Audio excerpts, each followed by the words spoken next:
সকাল এখন বাজে 8টা। বাবু ঘুম থেকে উঠে পড়েছে, এই যে এখানে বসে আছে, সেই জন্য পাপা ওকে ডাব কেটে দিচ্ছে। স্টিক নিয়ে বসে আছে, খাবে তাই তো সোনা?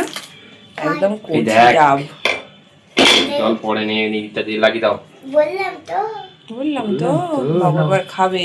দুয়ারে ধরো, অনেক জল আছে, অনেক জল আছে, খাও দেখি খাও সব খাও, জলটা। তাড়াতাড়ি খেয়ে নাও। মিষ্টি খেতে খেয়ে নাও। এখানে আমারও একটা আছে, আর ওর পাপারও আছে, সরিয়ে দিয়েছে ওইটা। এই যে আমাদের দুটো আছে, পরে খাবো। তো চলো বাবু এখন খেয়ে নিই, খাবে, স্নান করবে, আবার খাবে, তারপর রেডি হবে। বাই করে দাও, ডাবটা আগে খেয়ে নিচ্ছে। বাই করে দাও সোনা, বাই করে দে ক্যামেরাতে।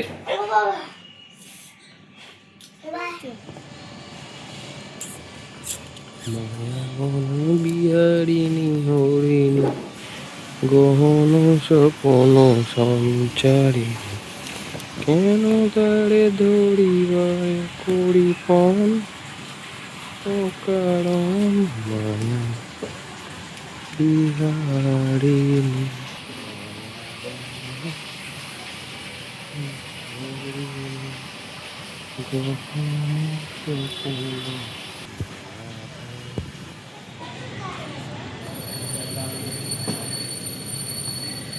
বাই বেটু।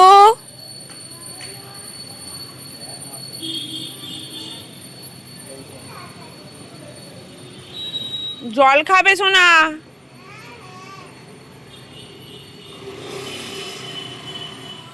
আজকে বৃহস্পতিবার, আর ওই আজকে পুজোটা একাই করে নিল। আজকে আমি ওর সাথে পুজো করতে পারিনি, তো যাই হোক ও আজকে পুজোটা করলো, সুন্দর করে পুজো করেছে। আর আমি যেটা করি ধুনো দেওয়াটা, ওটা তো আমার কাজ প্রত্যেক দিনের। তো আজকে ওই কিন্তু ধুনোটা সুন্দর করে দিয়ে দিয়েছে, পুরো একদম আমার মনের মতো করে একদম ধোঁয়া ধোঁয়া করে দিয়েছে। তো যাই হোক চলো, চাই এবার দেবো দুধ। বৃহস্পতিবার সকালে পুজো দেওয়া হয়ে গেছে। আমার প্রতি পরমেশ্বর আজ পুজোটা করেছে, রোজই করে, আজকেও করেছে। তো চলো চাটা আমার হয়ে যাক, তারপরে আসছি। নমস্কার, পৃথার গৃহস্থালিতে তোমাদের স্বাগত জানাই। তার সাথে জানাই গুড মর্নিং। আজ বৃহস্পতিবার, সকাল এখন 10:30 মতো বাজে। তো এসেছে নবরঙ্গ বেকারি থেকে এসেছে ব্রেড, আর আমি বসিয়েছি চা, তোমাদের দেখালাম। আর বিস্কুটের দুটো ডাব্বা এসেছে, বসে গেছে বিস্কুটের ডাব্বাগুলো নিয়ে। ও তো চা খায় না, ও বিস্কুট খাবে, আর আমি ব্রেড খাবে, আর আমি ব্রেড দিয়ে খাবো চা। আমার চাটা এবার ফুটে গেছে, আর একটু পরেই অফ করে দেবো। চাটুটা এদিকে বসিয়ে দিয়েছি, চাটা ওদিকে বসিয়েছি, জল বোতলে ভরে নিয়েছি। আমার গাছটা ওখানে আছে সুন্দর হয়ে, দেখো। তো জলটা একটু খেয়েছি। জলটা ভরা থাকলে কি হয়, তাহলে তাড়াতাড়ি করে খাওয়া, যখনই মনে হয় খাবো হঠাৎ করে খাওয়া যায়। আর না হলে সেই জল ভরবো, খাবো, অনেক টাইম লেগে যায়। তো চলো ব্রেডগুলো সেঁকে নিই আস্তে আস্তে। আর এদিকে আমার হচ্ছে চা।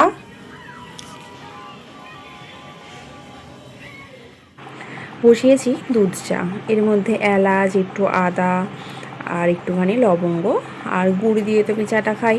তো চলো চাটা ফুটে গেছে আর হয়েও গেছে। আমাদের দুজনের ব্রেড নিয়ে নিয়েছি, চাটা এবার ছেঁকে নেব। আর ও তো চা খাবে না বললাম তোমাদের, তো আমি একাই খাবো। অনেকক্ষণ থেকে ফুটিয়েছি, আর চা পাতাটা অল্প করে দিয়েছি, একটু বেশি করে ফুটিয়ে নিয়েছি। আর দেখো নতুন ছাঁকুনি, কালকে যেটা কিনে এনেছি স্মার্ট বাজার থেকে, তো সেই ছাঁকুনিটাই নিয়েছি। যখন এই ছাঁকুনিটা হয়তো মাজা হয়নি বা কেউ এসেছে, তখন সেই ছাঁকুনিটা বের করব। তাকেও কিন্তু ফেলে দিইনি, কোনো কিছুই ফেলে দেওয়ার না, সবই কোনো না কোনো দিন কাজে লেগে যায়। আর দেখো আমার জলের বোতলটা এখানে থাকলে না খুব সুবিধা হয়, জানো তো। আমার খুব সুবিধা হয়েছে, হাতের কাছে জল ভরে রাখলে কি হয়, তাহলে তাড়াতাড়ি খাওয়া যায়। আর গরমকাল, জলের প্রচণ্ড সমস্যা, না খেলে প্রচুর ইউরিন প্রবলেম হবে। তো তারই জন্য আমি জলটা একদম ভর্তি করে রেখে দিয়েছি। তোমরাও হাতের কাছে এরকম একটা রান্না করার সময় একটা বোতল রেখে দেবে, দেখবে খুব কাজে দেবে। আজকে আছে বাড়িতে প্রচুর কাজ, তো মনটা আনন্দ আছে প্রচুর, তার সাথে আছে কাজও প্রচুর। তো আনন্দ করতে করতে কাজগুলো হু করে নিই। তো আগে খেয়ে নিই, তারপর রান্না টান্না করতে হবে। বাবু স্কুলে গেছে, আজকে ওর এক্সাম, কি করবে কি জানি, ভালোই করবে, সবই পারে, এবার ছোটো যা হোক করবে। তো চলো আমরা খেয়ে নিই।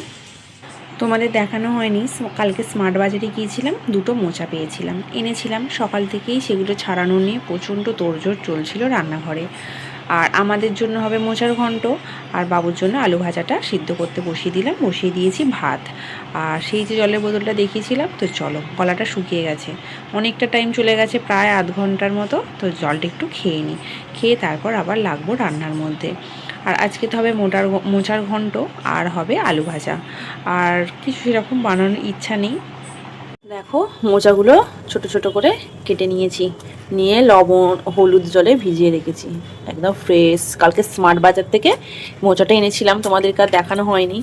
তো যাই হোক, চলো করে নিই রান্নাটা। ভিজিয়ে রেখেছিলাম কালকে ছোলা, মোচা দিয়ে বানাবো। আলু ভাজার আলুটা তো সেদ্ধ হয়ে গেছে, তো চলো এবার মোচাগুলো এতেই একটু জল দিলাম, দিয়ে এতেই সেদ্ধ করে নেব, মানে একটু হালকা ভাপিয়ে নেব। আর তার সাথে কিন্তু দেখো ছোলাটাও দিয়ে দেবো। আর এখানে ছোলাগুলো না খুব বড় বড়, মানে কাঁচা কাবলে ছোলার যে সাইজটা হয় পুরো সেই সাইজের হয়ে যায় এরা ভেজানোর পর। তো ভীষণ ভালো, তো ওটাও ভাপিয়ে রেখে দিয়েছি, দিয়ে এবার আলুগুলো টপাটপ ভেজে নিচ্ছি। এটা বাবুর জন্যই মানে ভাজছি। আর দেখো সুন্দর সিদ্ধ হয়ে গেছে। আর এদিকে ভাতটাও তো চলো দেখি কতটা কি সিদ্ধ হলো। মোটামুটি অর্ধেকটার মতো হয়ে গেছে। আর তারপরে ওটা তুলে নিয়ে আলুগুলো ভেজে তারপরে এই মোচার আলুগুলো ভেজে নিলাম। তো যাই হোক, তারপর ভাজা হয়ে গেছে, আর সিদ্ধ করা মোচা ছোলাটাও দিয়ে দিলাম। চলো মশলাটা এবার রেডি করে নিই। আদাটা থেতো করে নিয়েছি, তাতে দিলাম মৌরি গুঁড়ানো, আর দিলাম জিরে। আমি তো বাটা ইউজ করি না, আমি গুঁড়িয়ে রেখে দিয়েছি, গুঁড়োটা ইউজ করে একটু জলও দিয়ে দিলাম। আর দিকে বাবুর লাঞ্চটা রেডি করেছি, দিয়েছি দই দিয়ে ভাত আর আলু ভাজা। আর ও তো এটা দিয়েই খেয়ে নেবে আজকে, আর ওটাই বলে গিয়েছিল যে মা টক দই দিয়ে ভাত আর আলু ভাজা দেবে। তো চলো মোচার ঘন্টটা এবার বানিয়ে নিই। 5 ফোড়ন, শুকনো লঙ্কা, তেজপাতা দিয়ে এবার সব রকম মশলাটা দিয়ে দিয়েছি, দিলাম অল্প একটু লঙ্কার গুঁড়ো, হলুদটা দেবো না, হলুদটা দিয়ে সেদ্ধ করেছি, আর লবণটা পরে চেক করে দেব। তো তারপর কষানো হয়ে গেছে, দেখো সবটা দিয়ে দিলাম।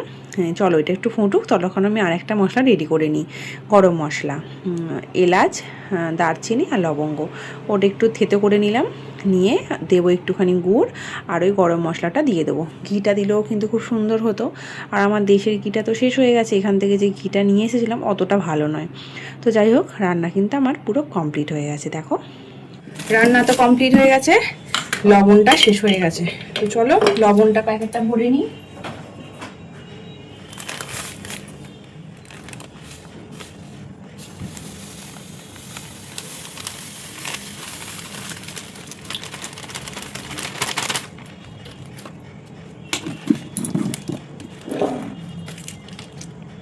আজকে কিন্তু শুধু এই আলু ভাজা আর মোচার ঘন্ট, আর সাথে একটু কেটেছিলাম স্যালাড, চান টান করে একটু শসা দিয়ে আর খেতে বসে গেছি। দেখো সুন্দর খেলাম, জানো তো ওই মোচাটা খেতে আমরা ভীষণ ভালোবাসি।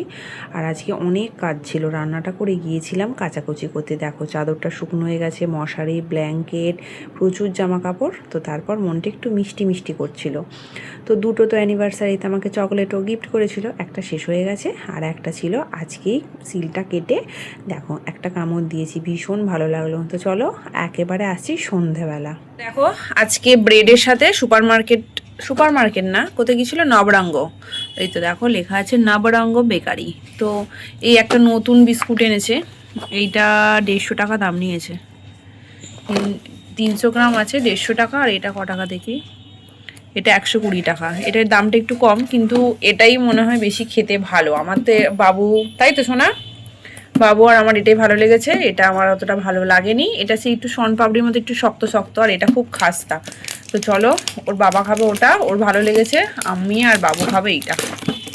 এর আগেও একবার এটা নিয়ে এসেছিলো, আমাদের ভালো লাগেনি, আনতেই আমি বলেছি যে এটাকে কেন নিয়ে এসেছো তুমি, ওর ভালো লেগেছে, ও খাবে। তো চলো আমরা এটা খাবো, বাবু আর আমি, তাই তো। চলে এসো না, চলে এসো। হ্যাঁ পাপা সকালে নিয়ে এসেছে তোমাকে স্কুলে দিয়ে, পুজো টুজো করে নাও, এখানটা বসো না। আচ্ছা তোমার এক্সাম কেমন হলো, আন্টিদেরকে বলো, একটু রিভিউ দাও। ভালো। সব লিখতে পেরেছো? স্টপ, কন্টিনিউ এরকম গা দোলাচ্ছ কেন? এক্সাম কেমন হয়েছে? ভালো। ভালো হয়েছে, সব লিখেছো? আর নাকে এটা কি লেগেছে, কালো? বোকা। হ্যাঁ নোংরা, মুখটা ধোওনি কেন? যাও টিস্যুটা আনো, মুখটা পরিষ্কার করে দেবো। তো আমি খাবো চা, এখানে চা করেছি, আর বাবু এখানে বিস্কুট খাবে। তো চলো আমরা খাওয়া দাওয়া করে নিই। বই পড়া হয়ে গেছে, বইটা এখানে গুছিয়ে রেখে দিয়েছি। তারপর বসেছি, দেখো আমার খাতা, কাঁচি, টেপ, চক নিয়ে একটা ব্লাউজের কাটিং করব। এটা হচ্ছে মেন ফেব্রিকটা, এটা হচ্ছে লাইলেনটা। তো চলো কাটিং করে নিই। এটা ব্যাক সাইডটা কাটিং করেছি, রাউন্ডের ওপরেই আছে পিঠটা। তো চলো কাটিং করে নিই। দেখো হাতাটারও ড্রয়িং করে নিয়েছি। এটা হচ্ছে হাতার, গ্লাস হাতা হবে। এর ঝুলটা আছে, ঝুল আছে তোমার 9, আর আমি 1 ইঞ্চ বাড়িয়ে নিয়েছি, টোটাল 10 ইঞ্চ ঝুল আছে। আর এখানে আরমোলের শেপটার জন্য আমি নিয়েছি তোমার 3 ইঞ্চ। আর এখানে আছে আমার হাতার সাইজ আছে 9, তার মানে হচ্ছে তোমার 4.5। আর এই যে দেখো তোমার 4.5, এখানে আছে তোমার 4.5, আর এটা আমি নিয়েছি 2 ইঞ্চের মতো নিয়েছি। পরে ওটা কেটে শেপ দিয়ে দেবো। তো চলো কেটে নিই। হাতাটা তো কাটা হয়ে গেছে। যেহেতু আমার এটা 36 সাইজের ব্লাউজ হচ্ছে, তো আমি 36 সাইজের প্যাটার্নটা নিয়ে নিয়েছি। তো এটার ওপর ফেলে এবার মাপ করে আমি কেটে নেবো, মানে কতটা ঝুল হিসাবে আমি এটা এর ওপর বাদ দিয়ে বাকিটা মোটামুটি আর কি শেপ করে, মোটামুটি মাপ 36-এর মাপের আমার কাটা আছে। এবার সবার তো প্যাটার্ন সমান হয় না, তো সেই হিসাবে আমি একটু মাপ করে কেটে নেব। তো চলো প্যাটার্নগুলো আমি আগে ড্রয়িং করে নিয়ে আস। দেখো প্যাটার্নগুলো ফেলে কিন্তু কেটে নিয়েছি 4টে প্যাটার্ন। এটা হচ্ছে ফার্স্ট প্যাটার্ন 1 নম্বর। তো এটা আমার কাটিং করা হয়ে গেছে। তো তারপর এটা 2, এটা 3, এটা 4। তো চলো প্যাটার্নগুলো কেটে নিই, কেটে তারপরে মেন ফেব্রিকটা কাটিং করব। এখানে আছে ভাত, আর এখানে আছে বিম কড়াইয়ের তরকারি, আর দুপুরে একটু মোচার তরকারি আছে।